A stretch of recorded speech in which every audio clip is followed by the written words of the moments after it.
इयत्ता 7वी विषय इतिहास मध्ययुगीन भारताचा इतिहास पाठ 9 मराठ्यांचा स्वातंत्र्य संग्राम।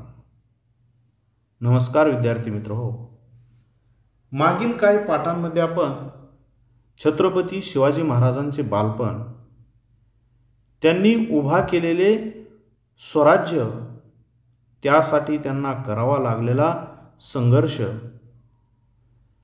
स्वराज्याचे सुराज्यात केलेले रूपांतर याविषयी आपण सविस्तर माहिती घेतलेली आहे। या पाठामध्ये आपण छत्रपती शिवाजी महाराजांच्या मृत्यूनंतर मराठ्यांनी छत्रपती संभाजी महाराज, छत्रपती राजाराम महाराज आणि महाराणी ताराबाई यांच्या नेतृत्वाखाली स्वराज्य रक्षणासाठी मुघलांशी प्रखर लढा दिला। या 27 वर्षांच्या प्रदीर्घ लढ्याला मराठ्यांचा स्वातंत्र्य संग्राम असे म्हणतात। इसवी सन 1682 मध्ये तर खुद्द औरंगजेब बादशाह दक्षिणेत चालून आला, तरी देखील मुघलांबरोबरच्या या संग्रामात अनेक अडचणींवर मात करून मराठी विजयी झाले। हा स्वातंत्र्य संग्राम म्हणजे भारताच्या इतिहासातील एक रोमहर्षक व तेजस्वी कालखंड आहे। आपण या पाठात या स्वातंत्र्य संग्रामाचा अभ्यास करणार आहोत। येथील मराठा हा शब्द मराठी भाषा बोलणारे वा महाराष्ट्रीय लोक या अर्थाचा आहे। करून पहा, मी संभाजी राजे बोलतो, भूमिका अभिनय करा। छत्रपती संभाजी महाराज। संभाजी महाराज हे छत्रपती शिवाजी महाराजांचे ज्येष्ठ पुत्र होते। त्यांचा जन्म 14 मे 1657 रोजी पुरंदर किल्ल्यावर झाला। शिवाजी महाराजांनंतर ते छत्रपती झाले। त्यावेळी मराठ्यांचा मुघलांशी संघर्ष चालू होता। अशा स्थितीत औरंगजेब बादशहाचा मुलगा शहाजादा अकबर याने पित्याविरुद्ध बंड केले। हे बंड बादशहाने मोडून काढले। मग अकबर दक्षिणेत संभाजी महाराजांच्या आश्रयाला आला।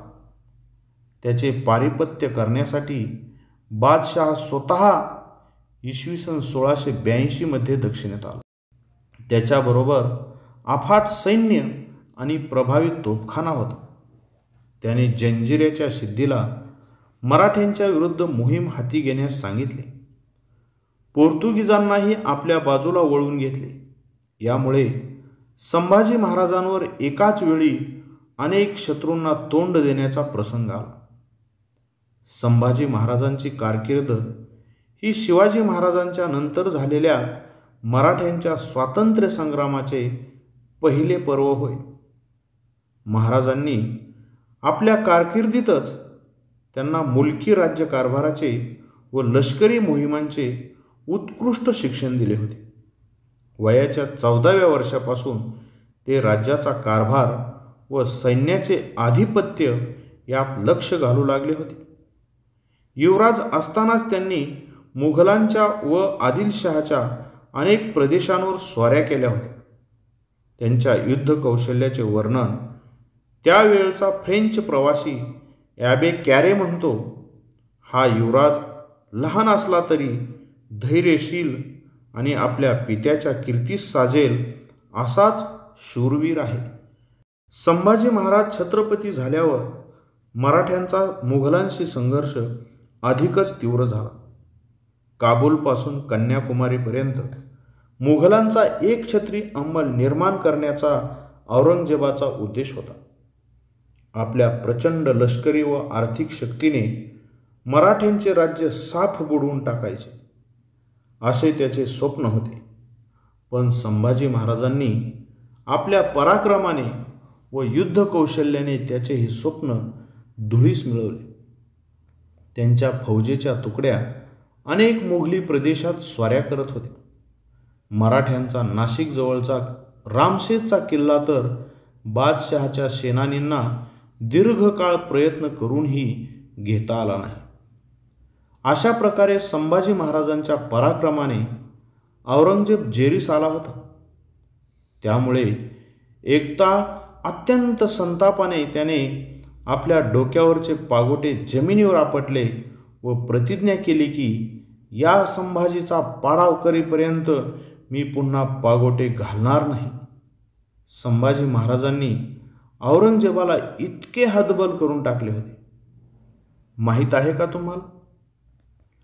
मराठ्यांचे किल्ले जिंकले की त्यांचे राज्य संपेल या विचाराने सुरुवातीस औरंगजेबाने नाशिक जवळील रामशेज किल्ल्याला वेढा घातला.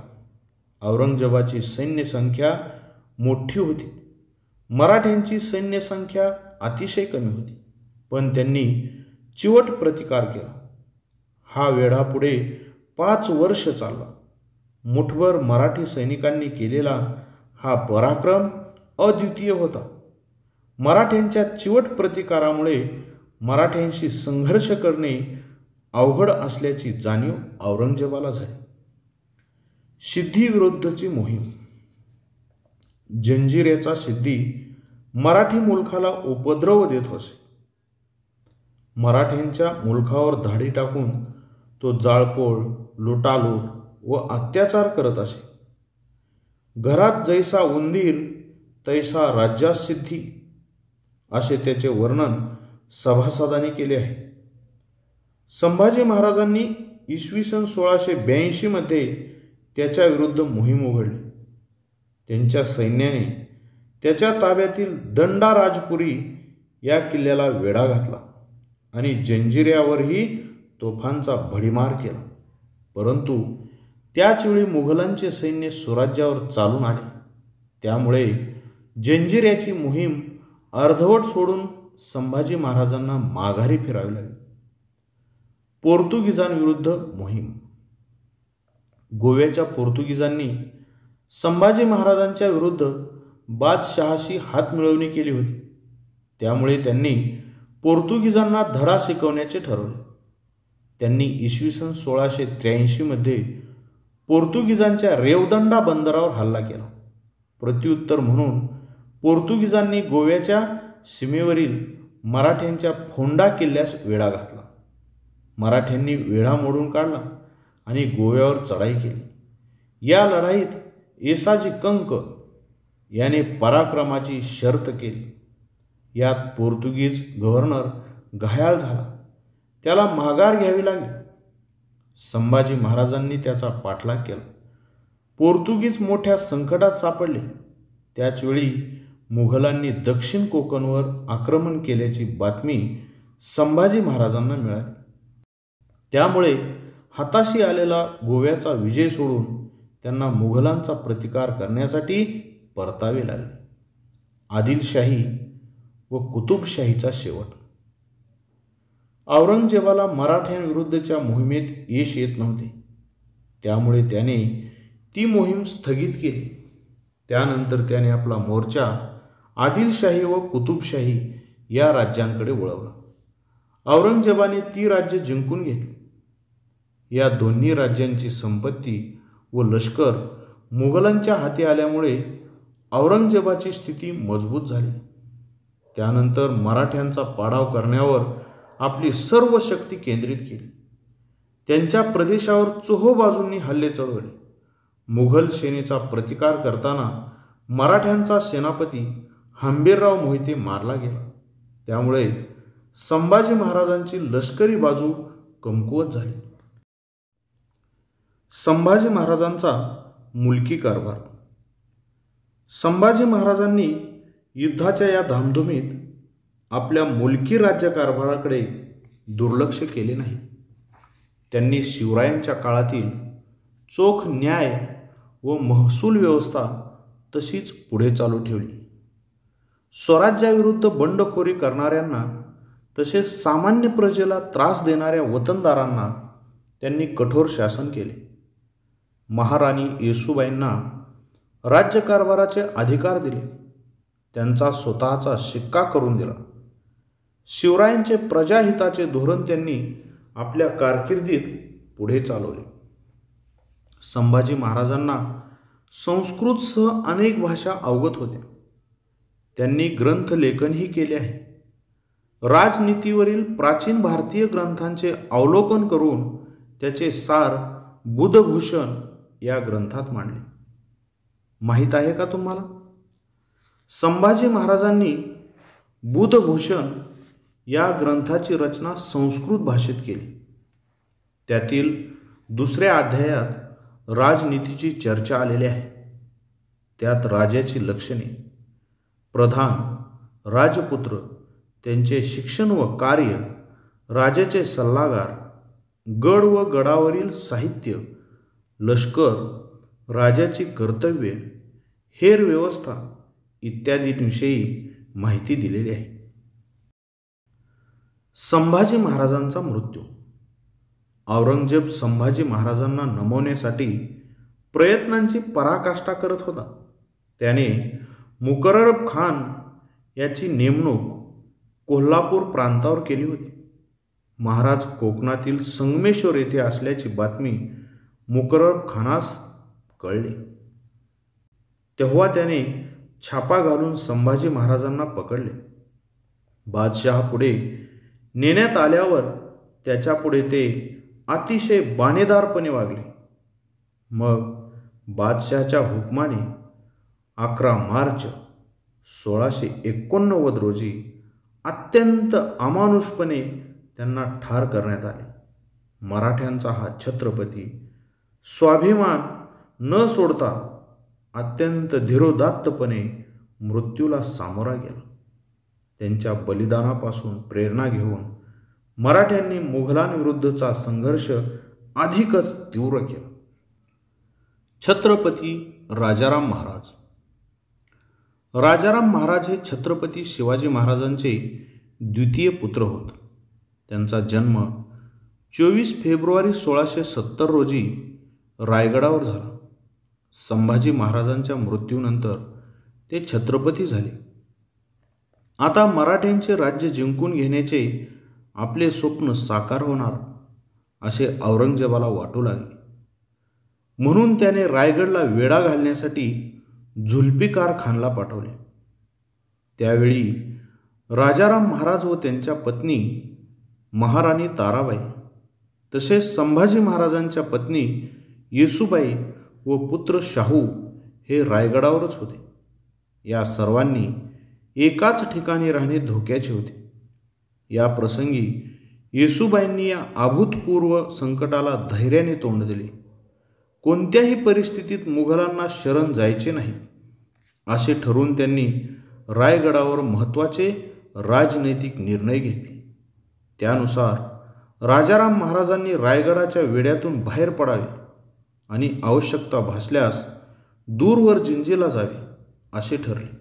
तसेच महाराणी येसूबाई यांनी आपल्या नेतृत्वाखाली रायगड लढवावा असे धोरणही ठरवण्यात आले. येसूबाईंनी आपल्या मुलाला छत्रपती पदावर न बसवता राजाराम महाराजांना छत्रपती बनवण्याचा निर्णय घेतला.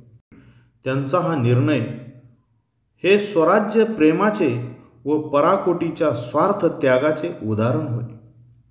त्यांनी स्वतःच्या व पुत्राच्या प्राणांची पर्वा न करता मराठ्यांच्या छत्रपतीस सुरक्षित ठेवले. चला शोधूया. भारताच्या नकाशात जिंजी हे ठिकाण शोधा. राजाराम महाराजांचे जिंजीला प्रयाण.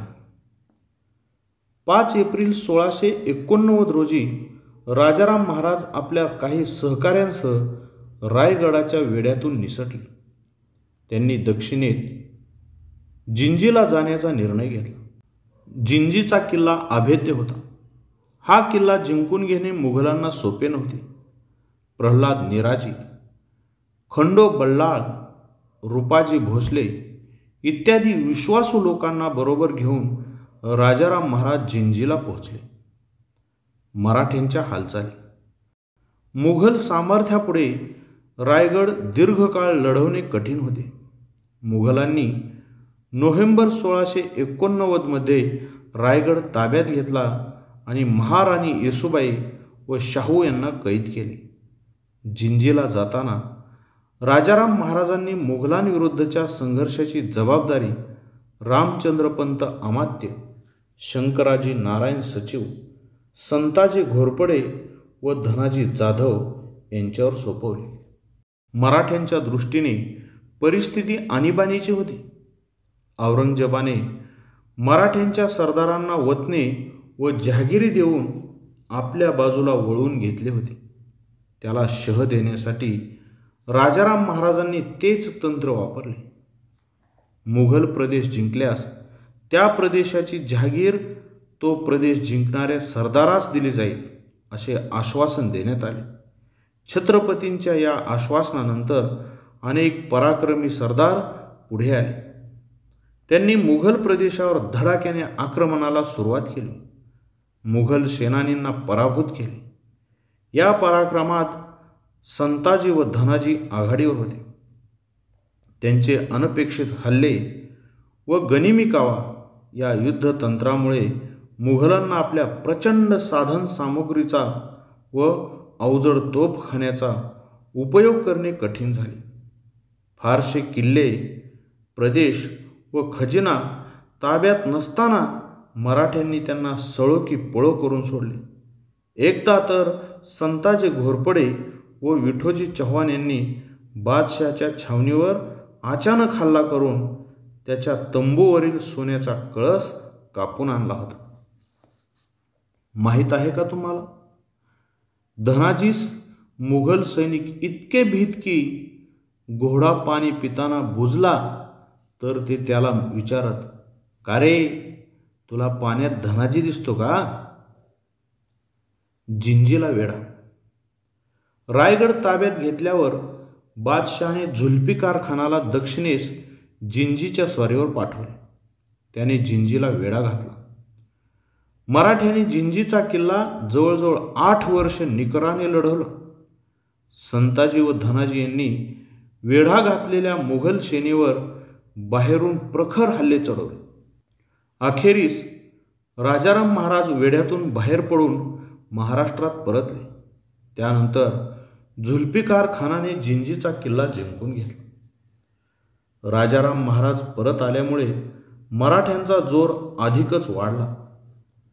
त्यांनी मुघलांच्या ताब्यातील खानदेश, वऱ्हाड, बागलाण या प्रदेशांवर हल्ले चढवले.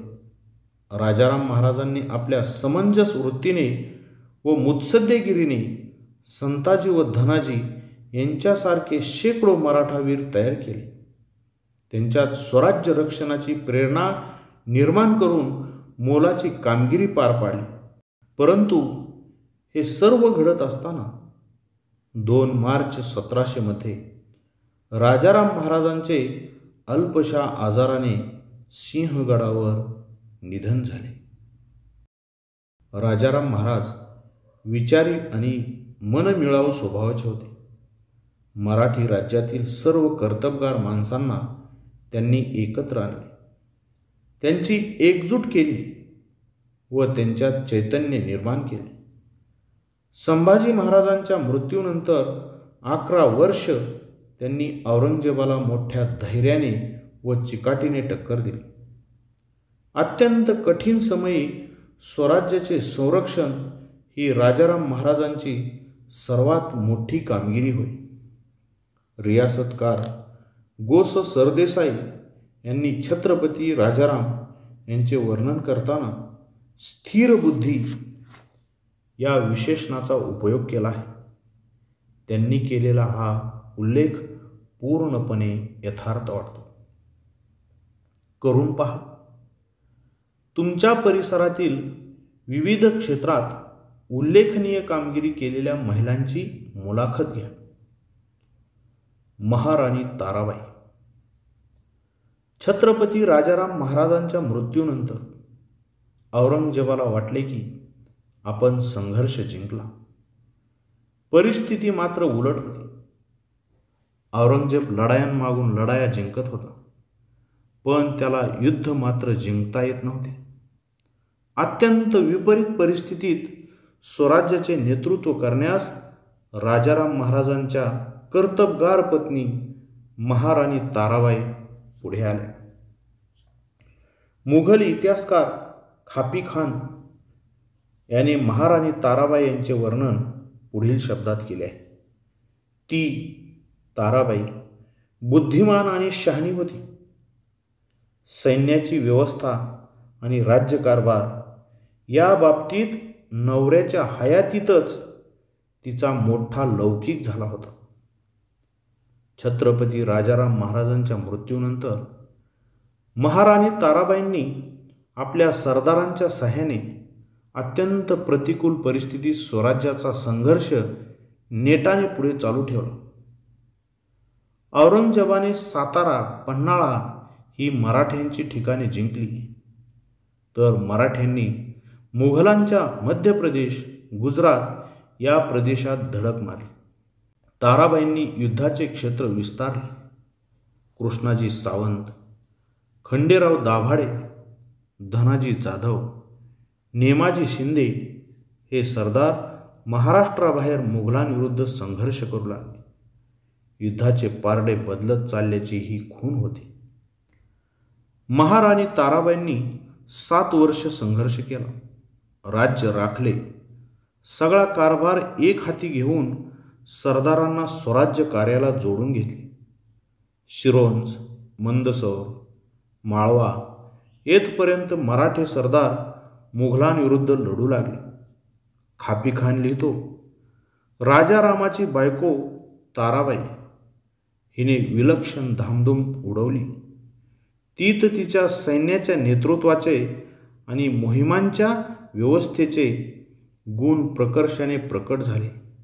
त्यामुळे मराठ्यांचे आक्रमण आणि त्यांची धामधूम दिवसेंदिवस वाढत गेली. माहीत आहे का तुम्हाला, महाराणी ताराबाईंनी गनिमी काव्याचा अत्यंत चांगल्या प्रकारे उपयोग केला.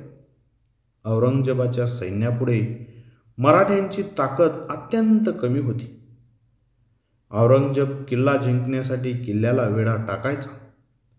शक्य होईल तेवढा काळ मराठे किल्ला लढवायचे. पावसाळा जवळ आला की मराठा किल्लेदार फितूर झाला आहे असे दाखवून औरंगजेबाकडून लाच घेऊन किल्ला त्याला दिला जायचा. किल्लेदार लाचेची रक्कम मराठी खजिन्यात जमा करायचा. औरंगजेब किल्ल्यावर धन, धान्य, दारुगोळा भरून ठेवताच ताराबाई तो किल्ला पुन्हा जिंकून घ्यायच्या. ताराबाईंच्या या युद्धतंत्राचे वर्णन सेफ डिपॉझिट लॉकर सिस्टीम असे केले जाते.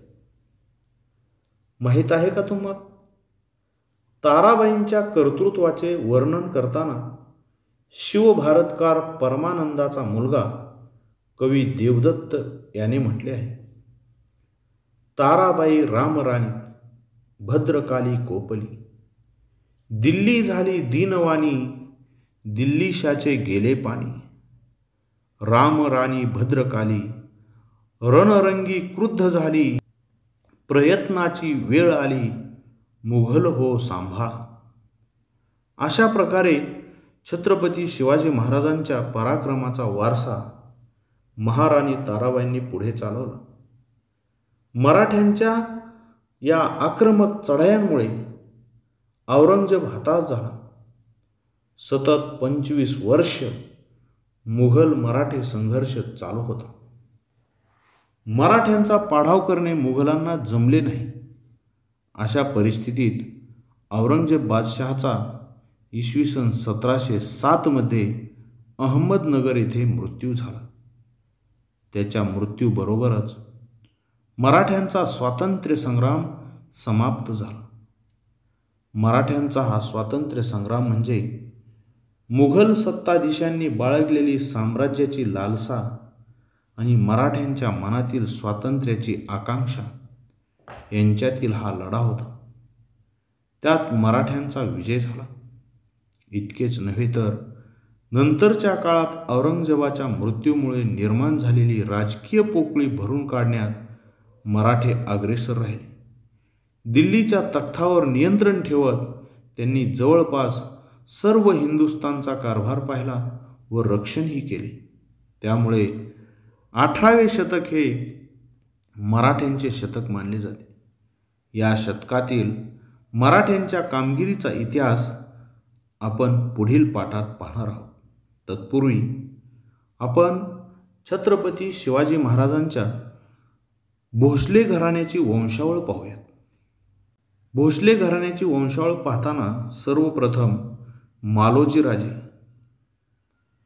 मालोजी राजांचे चिरंजीव शहाजीराजे हे इसवी सन 1594 ते 1664. शहाजीराजांना 3 पुत्र होते. एक संभाजी. छत्रपती शिवाजी महाराज इसवी सन 1630 ते 1680. व्यंकोजी. छत्रपती शिवाजी महाराजांना 2 पुत्र.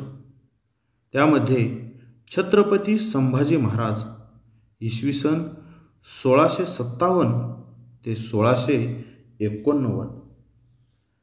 छत्रपती राजाराम महाराज इसवी सन 1670 ते 1700. यामध्ये छत्रपती संभाजी महाराजांचे पुत्र छत्रपती शाहू महाराज इसवी सन 1682 ते 1749. छत्रपती शाहू महाराजांचे दत्तक पुत्र छत्रपती रामराजा इसवी सन 1750 ते 1777. छत्रपती राजाराम महाराजांनंतर त्यांचे पुत्र छत्रपती शिवाजी हे ताराबाईचे पुत्र आणि त्यांची दुसरी पत्नी राजसबाई यांचे पुत्र छत्रपती संभाजी. छत्रपती शिवाजी यांचे पुत्र रामराजा सातारा गादीकडे दत्तक गेले. या पद्धतीने आपण भोसले घराण्याची वंशावळ पाहिलेली आहे. विद्यार्थी मित्रो, आता आपण पाठ्यपुस्तक उघडूया आणि या पाठाच्या खाली दिलेला स्वाध्याय आपल्या वहीमध्ये सोडवायला सुरुवात करू.